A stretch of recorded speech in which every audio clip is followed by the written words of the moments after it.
सब मिलकर जी जान से सरकार को आने वाले इलेक्शन में जिताएंगे और ये वादा नहीं दावा भी है कि हम जीत का बहुत बड़ा अंतर रखते हैं।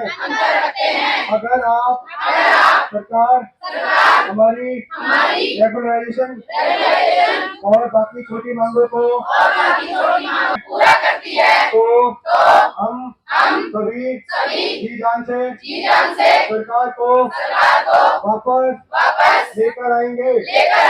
हमारा एक ही वादा है, आप हमें NHM को पक्का करो और NHM हरियाणा सरकार को पक्का करेगा।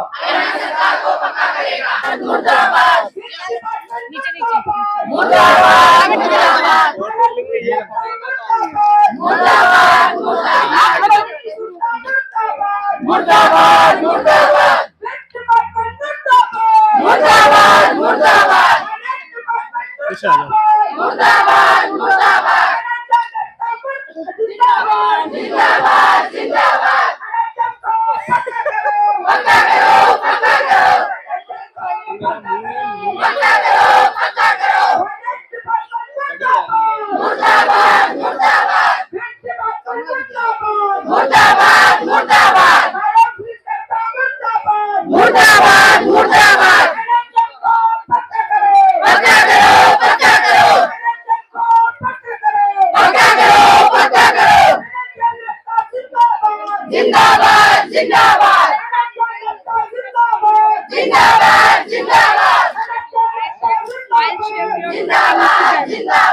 आज प्रतियां जलाई गई हैं और एक खास शपथ ली गई है, क्या है? सर, जो ये प्रतियां जलाई गई हैं वो कुछ 2 महीने पहले 6th पे जो हमारा था उसको फ्रीज करने के लिए जो उन्होंने ज्ञापन दिया था वो हमने आज जलाया है, क्योंकि हमें अपने 6th पे इसलिए जलाया क्योंकि हमें रेगुलाइजेशन होना है, अब हमें रेगुलर होना है और उसके लिए बाय लॉज हमारे फ्रीज करे थे जिसकी वो प्रतियां जलाई थी। और आज जो ये हमने शपथ ली है वो इसलिए ली है कि जो हमारे जो 18,000 कर्मचारी हैं वो आने वाले विधानसभा के इलेक्शन में सरकार को तभी पक्का करेंगे तब वो हमें पक्का करें। अगर वो हमें पक्का नहीं करते हैं तो जो हमारे 18,000 कर्मचारी है वो कोई वोट नहीं देगा, उनको पक्का नहीं करेगा।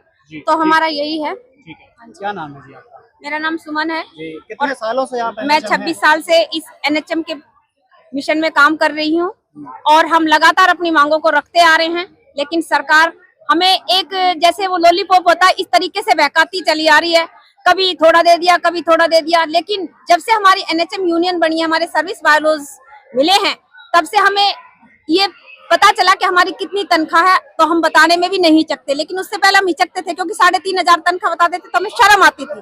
लेकिन अब इन्होंने क्या एक और नई चाल चली कि इन्होंने हमारे जो सर्विस बायलॉज है उनको भी पीछे हटा दिया। तो हम अब ये ज्ञापन देने के बावजूद भी यहाँ बैठे हैं और कहना चाहते हैं कि जो हमारे सर्विस बायलॉज है वो तो लागू रहेंगे, लेकिन हमारे ऊपर जो एक नियमितीकरण का जो ठप्पा है वो भी लगना चाहिए। और जब तक हम पक्के नहीं होते, हम इस दरी को छोड़ने वालों में से नहीं है, डरने वालों में से नहीं है, भागने वालों में से नहीं है। जब तक NHM पक्का नहीं होता हम ये दरी छोड़ के नहीं जाएंगे। बड़ी जो है शपथ ली गई है, एक तरफ तो आप कह रहे हैं कि सरकार को दोबारा लेकर आएंगे, लेकिन एक तरफ कह रहे हैं कि सरकार को हम हटाने तक का काम कर सकते हैं, क्योंकि जो हमसे टकराएगा वो खाली पी पाएगा। क्योंकि हम इतने कर्मचारी हैं, 18,000 कर्मचारी हैं, उन कर्मचारियों के पीछे उनके घर वाले हैं, परिवार है, मित्र हैं और उनके रिश्तेदार हैं। तो क्या वो हमें कच्चा करके जाएंगे तो हम उनको पक्का कर देंगे? नहीं कर पाएंगे हम वो काम, क्योंकि जो गद्दार होगा हम गद्दारों को तो बाहर निकालने का काम करेंगे ही करेंगे। क्या नाम है आपका? सर, मेरा नाम गीता है। सरकार आप कितने साल से कर रही हैं? मैं 26 साल से कर रही हूँ। आप भी 26 साल? मैं 3,000 से लगी थी।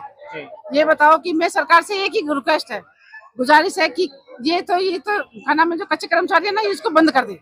क्योंकि जो एक सरकारी लग के आती है उसको तो मिलते हैं 70-80 हजार और एक जो कच्ची कर्म लगती है उसको मिलते हैं 7-8 हजार रुपए। तो सरकार से मैं ये पूछना चाहती हूँ कि 70,000 और कहाँ 7,000? 7,000 में आप क्या कर सकते हो और 70,000 में क्या हो सकता है? हम अपने बच्चों को सरकार में भी नहीं पढ़ा सकते और वो VIP स्कूल में पढ़ाते हैं। तो क्या सरकार से मैं गुजारिश कर सकती हूँ कि हम अपने बच्चों को सरकारी प्राइवेट में ना पढ़ाएं, VIP में ना पढ़ाएं, उनके बच्चे VIP स्कूल में पढ़ें और हमारे बच्चे एक सरकारी में पढ़ें। जिसकी कोई वैल्यू नहीं। सरकार से यही रिक्वेस्ट है कि ये जो राजनीति ने अपनाई है ना, कच्चे कच्चे कच्चे, इसको हटाया जाए, सबको बराबर वेतन दिया जाए। सरकार से यही निवेदन है, ऐसा भेदभाव ना करे कि एक तो 80,000 में लग के आए और एक 7,000 में लग के आए। सरकार से पहली बात तो मेरी यही आशा है, निवेदन है काम कि जबकि ये बराबर नीति लिया जाता है। समान काम समान वेतन। समान काम समान वेतन। सरकार से यही प्रार्थना है और आपसे भी यही प्रार्थना है मेरी कि आप यही संदेश दें सरकार को कि ऐसा भेदभाव ना दे सरकार कि एक 7,000 में काम करे और एक 70,000 में लेके आए। ये आपसे मेरी प्रार्थना है और सरकार से भी प्रार्थना है। धर्मेंद्र जी, आप फरीदाबाद जिले से एनएचएम के प्रधान हैं और आज किस तरह से आपका विरोध रहा छठे दिन? जैसे कि पता है, हमारी यूनियन अपनी मांगों को लेके पिछले 3 साल से सीएम और एचएम साहब का दफ्तरों के चक्कर काट रही थी और बड़ी मजबूरी में हम लोग यहाँ स्ट्राइक पर आए हैं और आज स्ट्राइक पे भी हमारी छठा दिन है। छठे दिन भी मतलब आज हम अगर देखें, सरकार सारी मांगे हमारी वर्बली पूरा कर रही है पर लिखित में नहीं दे रही और जब तक लिखित में नहीं देगी तो हम हटेंगे नहीं।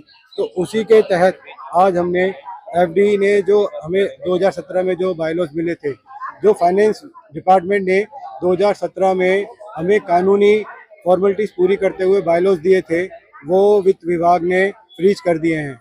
हमारा आज हमने फाइनेंस डिपार्टमेंट की उन्हीं प्रतियों को जलाया और ये हमारा सरकार को यही मैसेज है कि ऐसी बेतुकी हरकतें ना करें। कर्मचारी अपने शोषण को बर्दाश्त नहीं करेगा, या तो कर्मचारियों को उनका हक दे, 6th पे ना रोक के 7th पे या रेगुलराइजेशन दे ताकि हम अपने परिवारों का इस महंगाई में निर्वाह कर सकें। आज बड़ी शपथ भी ली गई है जी। विधानसभा चुनाव को लेकर। जी, आज हमारी तरफ से सरकार को एक मैसेज दिया गया है हमारे शपथ में कि आप हमें पक्का करो।